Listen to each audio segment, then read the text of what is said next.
Are you living according to your own values or conditioning?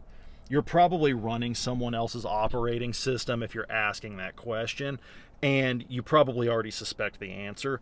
Most people spend decades following a blueprint that they never consciously chose. Career paths that made their parents proud, relationship timelines that match what everyone else expected, lifestyle choices that look right from the outside, but they're hollow on the inside. The way that conditioning works is that it becomes invisible.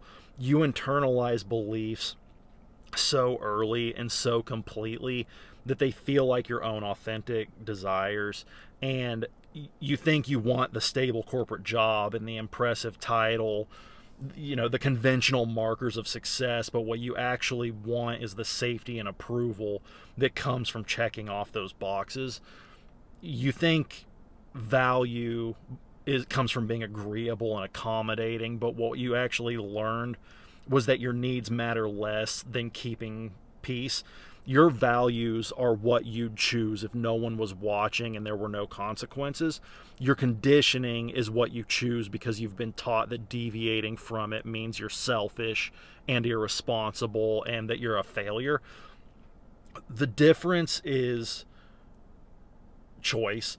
When you're living according to your values, decisions might be hard, but they don't create that kind of exhaustion that comes from betraying yourself.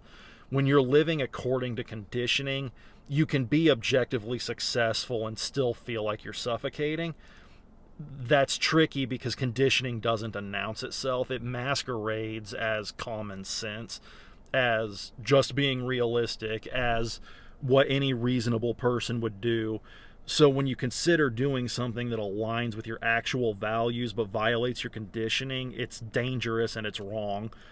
Your mind generates 1,000 rational sounding reasons why you can't possibly make that choice, and they all boil down to the same thing. You're scared of what happens when you stop performing the version of yourself that keeps everyone comfortable. That shift happens when you start paying attention to resentment.